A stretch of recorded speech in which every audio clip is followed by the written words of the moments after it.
하느니라. 아멘.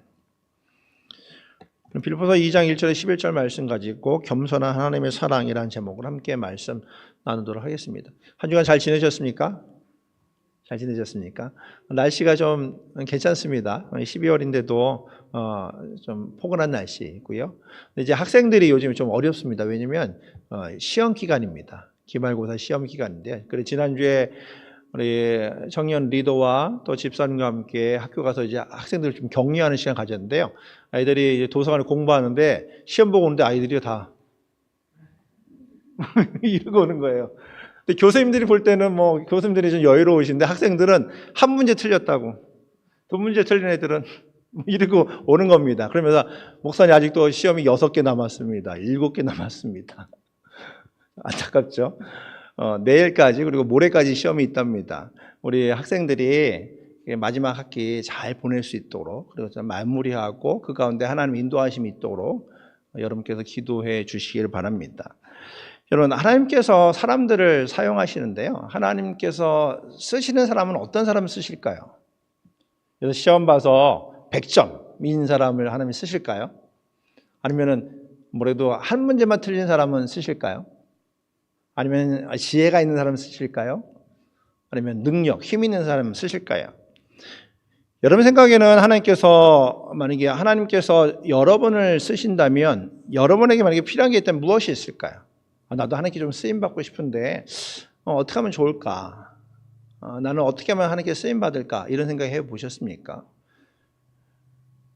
하나님께서 어떤 사람을 사용하느냐라고 하면은 성경통에서 보면 하나님의 말씀에 반응하는 사람, 긍정적으로 반응하는 사람도 쓰시지만요, 또 하나님의 말씀을 반대적으로 반응하는 사람도 쓰십니다. 그래서 예를 들어서 사무엘 같으면은 하나님께서 사무엘아 하면 예 주님 내 주의 종이 듣겠나이다 반응하니까 하나님께서 사무엘을 쓰시고요. 또 요나 같으면 하나님께서 니네로 가라, 안 가고 다시스로 가고 이렇게 다른 일들을 하는 부정적으로 반응함에도 불구하고 결국은 하나님께 쓰신단 말이죠.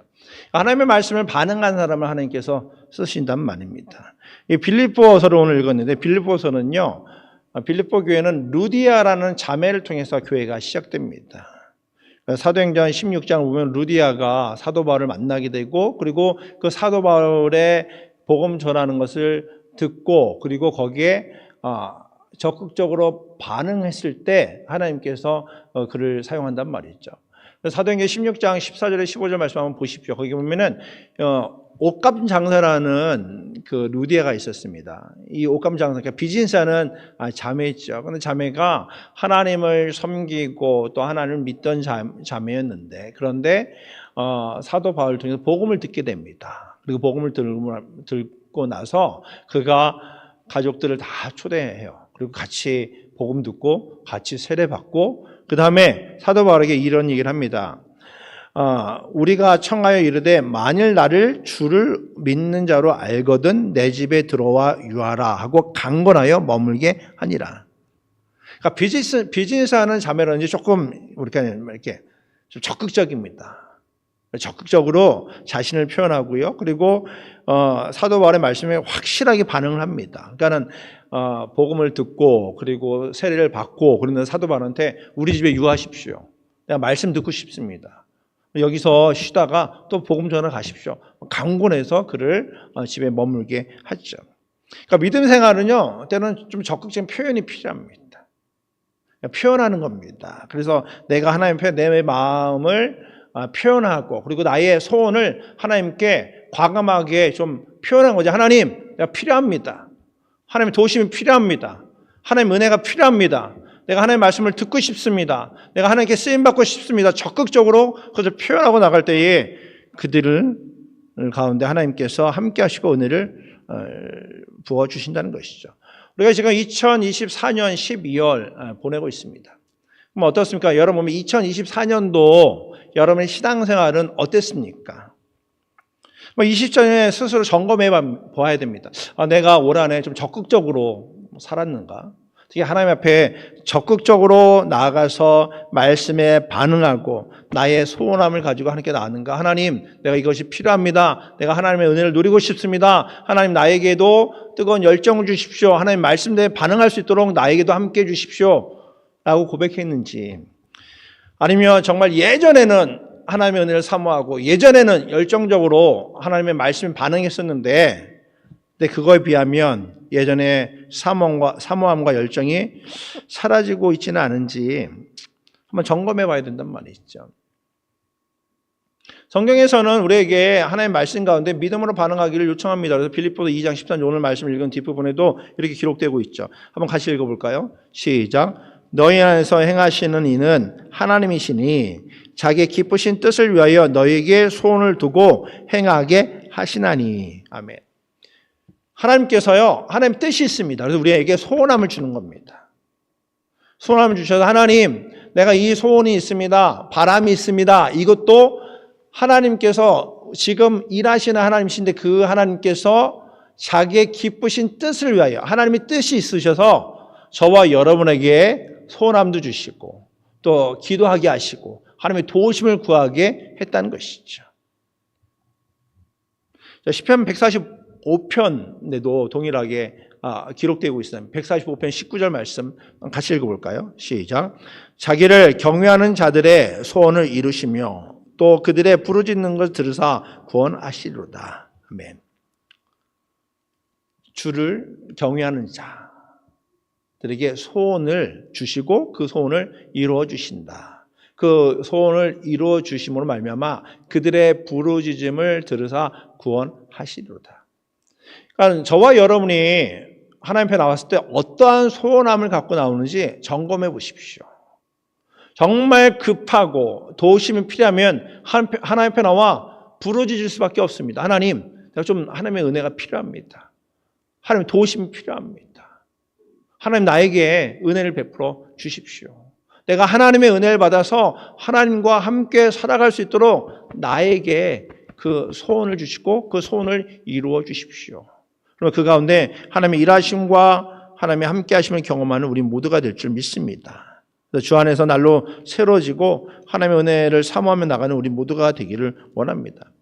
이렇게 소원함이 있었습니다. 특히 루디아가 소원함을 가지고 그 다음에 사도 바울을 권면하고 강권해서 그 집에 쉬게 하고 머물게 하고 복음을 듣게 됐고, 그래서 루디아를 통해서 빌립보 교회가 세워지게 됩니다. 그래서 지금 또 빌립보 지역에 가면 루디아 기념교회가 있습니다. 그 루디아 기념교회는 루디아의 그런 소원함과 열정으로 말미암아 빌립보 교회가 세워지고 빌립보에 복음이 전파된 것을 기념하는 그런 교회가 있단 말이죠. 하나님을 향한 소원을 가지고 나왔던 루디아인데, 그리고 그를 통해서 빌립보 교회가 세워지는데요. 그런데 신앙의 열정으로 교회가 세워졌지만, 그런데 그 환경은 이렇게 하나 되기가 쉽지가 않았습니다. 대표적으로 이 빌립보 교회에 문제가 있었다면 그 할례가 그 이슈가 됐습니다. 그래서 할례를 받은 자와 받지 않은 자들이 정말 할례 때문에 그 서로 갈등이 되는 겁니다. 그러니까 할례를 받았다는 것은 유대인이라는 것이거든요. 그러니까 유대인들 중에 개종한 유대 그리스도인들이 있고, 그리고 이방인들 중에 회심해서 그리스도인들인 이방인 그리스도인들이 있었단 말이죠. 근데 모이면 물어보는 겁니다. 너 할례 받았어? 안 받았어? 본인들은 또 안단 말이죠. 심지어 이름을 통해서도 오늘 빌립보에서 언급된 이름들은 대부분 그 이방 그리스도인들입니다. 그러면 이름을 봐도 저 사람이 유대인이다 아니다가 알지 않습니까? 그러면은 자연스럽게 서로 갈등이 생긴 겁니다. 유대인과 그렇지 않은 사람과 말이죠. 마치 그렇잖아요. 우리가 운동 좋아하면요, 그 지역에 따라 운동 좋아한단 말이죠. 우리야 웨이코에 있으니까 베일러 대학에 있는 풋볼팀이나 또는 농구팀을 좋아한단 말이죠. 텍사스에 있으면 프로 야구 같으면 텍사스 레인저스를 좋아합니다. 그런데 뉴욕에 사는 분은 어떻습니까? 뉴욕 양키스를 좋아해요. 그럼 어때요? 뉴욕에 살던 분이 텍사스에 내려와도요, 본인은 뉴욕 양키스를 응원하는 겁니다. 그럼 어때요? 만약에 뉴욕 양키스랑 만약에 텍사스 레인저스랑 게임을 하면 어떻습니까? 늘 친했던 친구들인데 서로 적이 되는 거예요. 내가 좋아하는 팀이 확실히 틀리니까 말이죠. 여러분 중에서도 그런 분이 있을 겁니다. 뭐 축구를 좋아하면 같이 모여서 막 축구를 보는데 만약에 내가 좋아하는 팀이 틀리다면은 늘 친하던 친구도 축구만 보면 막 서로 원수가 되는 거예요. 그러니까 빌립보 교회에 그랬단 말이죠. 분명히 예수를 그리스도로 고백하고 하나님의 자녀가 되었음에도 불구하고 할례라는 것 때문에 서로 갈등이 되고 그리고 싸움이 되고 그것을 인하여 이런 분쟁이 생겼단 말이죠. 그러니까 빌립보서에서 사용된 언어들을 보면 사도 바울이 빌립보 교회에 편지를 쓰는데 언급한 단어들이 있습니다. 오늘 말씀에서 보면 3절에도 보면 다툼과 허영이라는 단어가 있고요. 또 1장 15절에 보면 투기와 분쟁이라는 단어가 있습니다. 또 2장 14절에 보면 모든 일을 원망과 시비가 없이 하라. 원망과 시비. 자, 이런 단어들을 쭉 열거해보면 어떻습니까? 다툼과 허영, 그리고 투기와 분쟁, 원망과 시비. 공동체에 어떤 일이 있었는지 좀 예상이 되겠죠. 그럼 어때요? 단순히 이게 빌립보 교회를 모셔야지만 단순히 이게 빌립보 교회만의 문제입니까? 이 땅을 살아가는 사람들의 삶을 보면 이 땅을 살아가는 사람들의 현 주소가 어떻게 보면 다툼과 허영이고 투기와 분쟁이고 원망과 시비입니다. 왜 그러면 우리가 가진 그 본성 때문에 그렇습니다. 특히 육의 본성 때문에 말이죠. 우리가 하나님을 아버지로 고백하고 예수를 그리스도로 고백했음에도 불구하고 우리 육체에 남아있는 그 본성, 성품이 있는 겁니다. 이 성품이 끊임없이 하나님과 상충되어서 하나님의 뜻과 상충되어 갈등하고 싸우고 분쟁하고 그로 말미암아 공동체가 갈라지고 싸우게 되는 거죠. 그리고 하나님의 뜻과는 상관없이 살아가는 겁니다. 갈라디아서 5장 19절과 20절 보면은 육체의 일은 현저하니 육체의 일은 분명하다라고 기록되면서 육체의 일들을 쭉 기록합니다. 이 육체의 일이 음행과 더러운 것과 호색과 우상 숭배와 주술과 그리고 보십시오. 원수 맺는 것과 분쟁과 그리고 시기와 분냉과 당진 것과 분열함과 그러니까 육의 모습을 쭉 표현을 합니다. 그래서 이거 육체의 일은 하나님의 일하심 방해하는 요소임을 분명히 이야기하고 있죠. 그러니까 우리의 육체 소욕이 우리를 끊임없이 유혹하고 믿음을 흔들어 놓습니다. 더 나아가 하나님을 향해 열심으로 나가려는 그 마음을 방해하는 요인이 된단 말이죠. 그런 거죠. 오늘 예배 나오는데 예배 나오다가 우리 자녀 때문에 우리 가족 때문에 만약에 분내고 싸웠다. 그럼 어때요? 예배 오셔서 지금 예배 자리에 있음에도 불구하고 마음에 뭐가 있습니까? 불편함이 있죠. 내가 오늘 그때 그리고 화가 막 왔다 갔다 하면 어때요? 예배 드리는 찬양이 찬양으로 들리지 않고 고백이 안 되고 믿음의 고백이 안 되고 기도가 안 되고 이 시간 내내 가시방석에 앉은 것처럼 불편한단 말이죠. 마찬가지입니다. 우리가 하나님의 은혜로 살아가야 되는데 육의 모습들이 육체의 본성이 끊임없이 우리를 지배하고 있으면 하나님께 가까이 나가지 못하도록 우리를 방해하는 요인이 된다는 것입니다. 이것은 가정과 교회 공동체를 흔들어 놓기도 합니다. 싸움의 원인이 되기도 하고요. 그리고 갈등과 헤어짐의 시작이 되기도 합니다.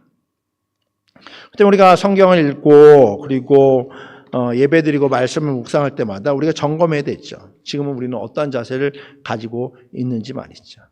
분명히 우리가 예배드리고 그리고 하나님 앞에 나왔음에도 불구하고 그럼에도 불구하고 그 가운데 혹 우리가 하나님의 뜻보다는 또는 하나님의 은혜보다는 다른 것에 관심 갖고 지배받고 있지 않은지 말이죠. 특히 하나님 앞에 나와 예배드리고 기도하는데 그거조차도 혹시 다툼과 허영이 아닌지 말이죠. 그러니까 다툼과 허영을 영어로 보면요, selfish ambitions, 그러니까 이기적인 그 욕망이라고 되어 있고요. 그리고 허영은 cheap desire, 아주 가벼운, 그러니까 자기를 위한 갈망으로 표현되어 있습니다. 특별히 우리는 경쟁사회에 살고 있지 않습니까? 운동회에서 달리기를 해도 1등, 2등, 3등 등수를 매깁니다. 올림픽에 나가도 금운동 등급을 매긴단 말이죠. 그러다 보니까 모든 것에 등급을 매기는 사회 속에 살아가고 있습니다. 그러다 보니까 우리 머릿속에서는요, 등급을 매기는 게 당연하게 여깁니다. 심지어는 신앙생활도 말이 있죠. 그래서 내 삶을 내 스스로가 나는 하나님 앞에 어떠한 삶을 살아가고 있느냐, 나를 점검하기보다는요, 등급을 매기면서 다른 사람과의 그 믿음 생활을 이렇게 비교하게 됐죠. 그럼 어때요? 옆에 있는 분이 만약에 10분 기도하면 나는 11분 기도하는 겁니다. 이분보다는 나아야 되잖아요. 이 사람이 성경을 한 장 읽으면 나는 한 장 1절이라도 더 읽어야 되는 거예요. 옆에 있는 보다 조금 더 나아야 되니까 말이죠. 그래야 하나님께서 옆에 있는 사람 복 주기 전에 나부터 먼저 주지 않을까 하는 생각을 할 수도 있다는 것이죠. 이것이 바로 다툼과 허영이라는 것입니다. 다른 사람보다 한 발 앞서 있어야 그래야 하나님께서 더 많은 복을 주실 거다 생각한단 말이죠. 저도 그랬습니다. 제가 고등학교 때 열심히 기도하고 은혜 받을 때 제 옆에 친구가 있었습니다. 저는 이게 김주일인데 제 친구 이름 김신일이에요. 그 모계 목사님 이름을 김신일, 김주일 이렇게 적어줬는데, 그런데 이 친구랑 예배하고 기도할 때 보면은 조금이라도 더 막 내가 더 열심히 하는, 하나님 얘보다 더 잘 돼야 됩니다. 이 친구가 그런 얘기를 하는 겁니다. 저희 교회가 지난주에 말씀드린 교회가 뭐 1000명, 1500명 모였던 교회거든요. 그러니까 이 친구가 나는 우리 교회에 담임 목사가 될 거다. 막 그래. 그래, 너는 담임 목사 되려면 나가서 또 다른 교회에 더 큰 목사가 되겠다. 막 그런 얘기 둘이 농담했는데, 그 친구는 지금도 평신도 리더로 그 교회를 섬기고 있거든요. 그러니까 말대로 되긴 됐지만 그 친구는 평신도 리더로 교회를 섬기고 있고, 저는 교회를 나와서 또 다른 지역에서 사역을 하고 있습니다. 그때도 그랬어요. 막 목사님들이 부흥사 가면은 옆에 있는 사람 더 크게 더 부르짖으라. 옆에 있는 사람 소리가 안 들릴 정도로 아버지. 그래야 은혜 받고 그래야 하나님 복 주실 것 같아서 더 경쟁적으로 살았단 말이죠. 물론 그것이 시작점이 되어서 하나님께 나가는 열정과 열심이 될 수도 있습니다. 그런데 이게 은연중에 등급을 매기고 비교가 되어서 남들보다 더 잘 돼야, 남들보다 더 열심히 해야 더 많은 복과 은혜를 받을 것 같이 여기는 이들이 있단 말이죠. 그리고 오늘 성경에 말하는 그 육체의 소요, 다툼과 허영입니다. 어때요? 여러분 어때요? 여러분의 그 삶은 어떻습니까? 여러분 정말 하나님을 사모하고 하나님을 사랑해서 그 사모함과 사랑함 때문에 예배하고 기도하고 하나님 앞에 나오고 계십니까? 아니면 다른 사람들에게는 잘 보이지 않지만, 들키지 않지만 내 안에 혹시 다툼과 허영으로 가득하고 있지는 않습니까? 어떻게 보면 다툼과 허영으로 가득한 우리에게 오늘 사도 바울은 이렇게 권면하고 있습니다. 5절 말씀에 이렇게 이야기하고 있죠. 한번 5절 말씀 같이 읽어볼까요? 너희 안에, 시작. 너희 안에 이 마음을 품으라. 곧 그리스도 예수의 마음이니. 이 안에 남들은 보이지 않지만 다툼과 허영으로 가득 찬 거예요. 그리고 육체의 소유가 가득 차 있던 그 빌립보 교인들 향하여, 또 우리를 향해 말합니다. 너희 안에 이 마음을 품으라. 곧 그리스도 예수의 마음이니. 지금 비록 다툼도 있고 허영도 있고 이기심도 있고 그리고 질투도 있고 욕심도 있고 욕망이 있는데, 그런 이들을 향해서 말하기를 너희 안에 무엇이 있는지 점검해보고 이 마음을 품으라. 곧 그리스도 예수의 마음이니. 바울은 빌립보 교회와 우리에게 예수님은 어떤 마음을 가지고 계셨기에 그 마음을 품으라고 그러는지 잘 알고 있으면 권면하고 있는 겁니다. 왜 빌립보 교회에 갈등이 있는지, 왜 교인들이 하나님께 나오지 못하고 있는지, 왜 예전에 그 열정이 사라지고 있는지 잘 알기 때문에 오늘 그리스도 예수의 마음을 품으라 말씀하시죠. 그 그리스도 예수의 마음이 어떤 마음입니까? 6절에서 8절까지 말씀에 이렇게 기록되어 있습니다. 같이 읽죠. 시작. 그럼 근본 하나님의 본체시나 하나님과 동등됨을 취할 것을 여기지 아니하시고 오히려 자기를 비워 종의 형체를 가지사 사람들과 같이 되셨고 사람의 모양으로 나타나사 자기를 낮추시고 죽기까지 복종하셨으니 곧 십자가에 죽으심이라. 아멘. 오늘 성경 말씀은요, 이렇게 이야기합니다. 예수님이 하나님이십니다. 예수님께서 하나님이십니다. 예수님께서 이 천지 만물을 창조하신 하나님이십니다 라고 선포합니다. 그러니까 예수님이 완전한 하나님이시니까. 하나님이 어떻습니까? 하나님은 창조의 하나님이시고 이 피조물인 인간과는 위치적으로 다릅니다. 하늘과 땅 차이입니다. 하나님의 창조주십니다. 이 땅을 주관하신 분이십니다. 예수님께서 창조주고 이 땅을 주관하신 분이다 성경은 말하고 있습니다. 그런데 어때요? 예수님께서요 하나님의 자리에 있지 아니하시고 종의 형체를 가지고 이 땅에 오셨다라고 설명하고 있습니다. 쉽게 말하면 예수님께서는 소위 기득권을 갖고 있는 겁니다. 높은 자리에서 다 누릴 수 있는 자리에 있는 겁니다. 많은 이들에게 하나님의 본체를 보여주시고 그리고 자신이 영광받고 예배받을 수 있는 위치에 있는 분이 예수님이십니다. 그런데 어때요? 예수님께서 그 기득권이 갖고 있음에도 불구하고 그 기득권을 내려놨다는 겁니다. 이 땅이 사람의 모양으로 내려놨다. 여러분 어때요? 그 기득권이라는 것이 그렇습니다. 그 기득권이라는 게 내려놓기 참 쉽지가 않아요. 한번 그 기득권을 맛보면요, 그것을 놓기가 참 어렵습니다. 단적으로 그 애굽에 있었던 바로가 그렇습니다. 바로가 왕 아닙니까? 그러다 보니까 자신이 왕으로 있기에 노예였던 이스라엘 사람들을 풀어주는 것이 가당치가 않은 겁니다. 하나님께서 명령하시고 말씀하셨음에도 듣질 않습니다. 심지어는 애굽의 재앙이 반복적으로 일어나서 자신들의 백성이 고통당하고 신음하고 있음에도 그 기득권을 내려놓지 않습니다. 왜냐하면 자신이 신이기 때문에 자신이 신처럼 여기니까 그 자신이 신처럼 여기고 권력과 힘이 있다고 생각하니까 그 기득권을 포기하기가 어려운 겁니다. 근데 예수님 어떻습니까? 예수님께서는요 하늘의 보좌를 버리고 이 땅에 내려오셨습니다. 예수님께서는요 쉽게 말하면 모든 기득권을 포기하고 이 땅에 내려오신 것입니다. 예수님이 이 땅에 오신 것은 쉽게 말하면 혁명적이고 획기적인 사건인 거죠. 다 포기하고 사람의 모습으로 온 것을 말이죠. 우리 지금 대강절 보내고 있습니다. 이 대강절을 보내면서 대강절은 어떻습니까? 하나님의 아들이신 예수 그리스도가 이 땅에 오심을 기억하고 기다리는 날이 대강절입니다. 그러니까 성탄절에 하나님의 아들이 세상에 태어났다는 말은 하나님 자신이 사람의 모습으로 이 땅에 오셨다는 것이죠. 그러니까 이 땅에 오신 그 예수 그리스도가 어떤 의미인지 이사야서에서는 이미 예언하고 그리고 사람의 모습을 올 것을 예언하고 있단 말이죠. 이사야서 9장 6절 말씀입니다. 한번 같이 읽겠습니다. 시작. 이는 한 아이가 우리에게 낳고 한 아들을 우리에게 주신 바 되었는데 그 어깨에 정사를 메었고 그 이름 기묘자라 모사라 전능하신 하나님이라 영존하시는 아버지라 평강의 왕이라 할 것임이니라. 아멘. 그러니까 예수님이 이 땅에 내려오신 것이 어떻습니까? 하나님께서 이 땅에 오신 것을 보여주고 계십니다. 그러면서 그 이 땅에 오신 예수 그리스도가 그 안에 정사를 메었고 기묘자고 묘사고 전능하신 하나님이고 영전하신 아버지고 평강의 왕이다라고 표현됩니다. 근데 더 놀라운 것은 어떻습니까? 예수님께서 이 땅에 왕으로 오시고 하나님은 오셨는데 불구하고 그런데 그의 모습이 종의 모습으로 오셨다. 오늘 본문에서 말하고 있죠. 오히려 자기를 비워 종의 형체를 가지사 사람과 같이 되셨고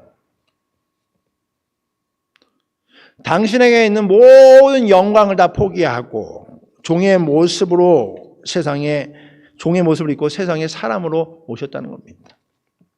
그러니까 천대받기 쉬운 종. 사람들이 관심을 끌을 수 없는 위치. 이번이 바로 예수 그리스도 이 땅에 오신 우리의 구원자 예수 그리스도라는 것이죠. 모든 기득권을 포기한 사건이 바로 성탄절이고 또 예수 그리스도가 이 땅에 오심의 의미라는 것이죠. 우리 사실 성탄절을 보내고 있습니다. 성탄절 기간. 근데 이 크리스마스는 어떻습니까? 어떤 절기보다 화려합니다. 크리스마스 데코도 그렇습니다. 여러분 아시겠지만 크리스마스 데코 화려하게 꾸며진 데가 어디입니까? 부자 동네일수록 더 많이 화려하게 꾸밉니다. 그래서 크리스마스 조명으로 가득하죠. 그러면 집집마다 서로 경쟁적으로 데코를 합니다. 우리가 크리스마스 장식을 잘하면 잘할수록 주의해야 될 것이 있습니다. 그것은 뭐냐면 예수님께서는 그리 화려하게 오시지 않았다는 것이죠. 처녀의 몸에서 허름한 마구간에서 오셨습니다. 그러니까 종의 모습으로 오셨기 때문에 박수 받으면서 오시지 않았습니다. 예수님께서 사람의 몸으로 이 땅에 오셨다는 것은 묵상하고 생각하면 생각할수록 더 큰 의미가 있고 은혜가 있는 것이죠. 예수님께서 종으로 이 땅에 오셨다는 의미가 뭡니까? 이 화려함을 포기하고 겸손하게 오셨다는 것이죠. 그리고 대강절을 통해서 주시는 교훈이 있습니다. 첫 번째는요, 사람으로 이 땅에 오셨기 때문에 우리가 똑같은 감정을 가지셨다는 겁니다.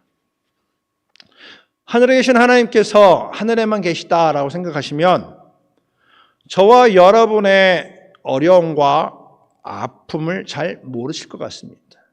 하나님이시니까, 창조자 하나님이시니까 내 아픔 아실까? 내 눈물 아실까? 내 한숨을 아실까? 고민할 수 있습니다. 그런데 예수님께서 이 땅에 오셨단 말이죠. 우리가 똑같은 사람의 몸으로 오셨습니다.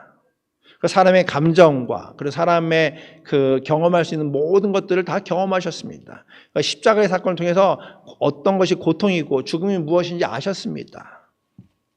그래서 예수님은 우리와 똑같이 웃고 울고 피곤하고 힘들어 하셨단 말이죠.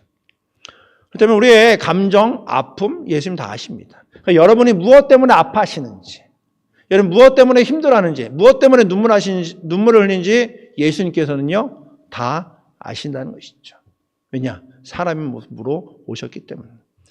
두 번째, 예수님께서 그 사람으로 오신 것은 혁명적인 사건을 말씀드렸습니다. 그렇다면 어떻습니까? 그러면 우리는 그것을 통해서 우리도 변혁의 근원이 될 수 있다는 것이죠. 지금껏 우리가 살아온 것은 육체의 소욕대에 살았습니다. 때로는 다툼과 허영, 투기와 분쟁, 원망과 시비가 우리 안에 남겨져 있는 단어입니다. 그러나 이제는 더 이상 다툼과 허용이 용납될 수가 없습니다. 왜 그렇습니까? 하나님께서 직접 겸손을 보여주셨습니다. 하나님의 사랑이 예수 그리스도를 통해서 겸손의 모습이고 하나님의 사랑이 십자가를 통해서 얼마나 더 낮아진지 직접 보여주셨다는 것이죠. 그렇기 때문에 우리는 더 이상 우리 안에 다툼이나 허용이 용납돼서는 안 됩니다. 남들보다 더 많은 조명이나 크리스마스 데코가 중요한 것이 아닙니다. 이제는 우리 안에 다툼이나 허용, 또 투기나 분쟁, 원망이나 시비, 이것이 우리 안에 중심에 있어서는 안 된다는 것이죠. 그리고 우리는 이걸 거부하고 오늘 이 3절의 말씀처럼 겸손의 왕으로 오신 예수 그리스도를 따라 겸손의 삶을 추구해야 된다는 것이죠. 오늘 빌립보서 2장 3절과 4절에 이렇게 기록되어 있습니다. 한번 같이 읽죠. 시작.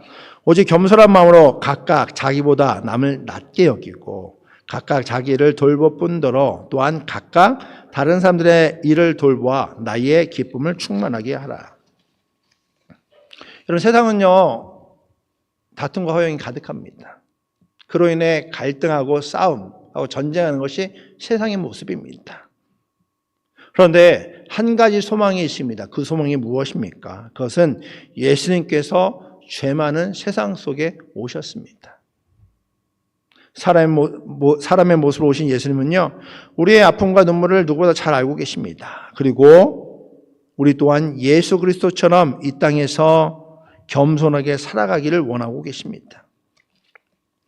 우리는 우리의 왕 되시고 겸손의 왕으로 오신 예수 그리스도 그 앞에 나가야 된다는 것이죠.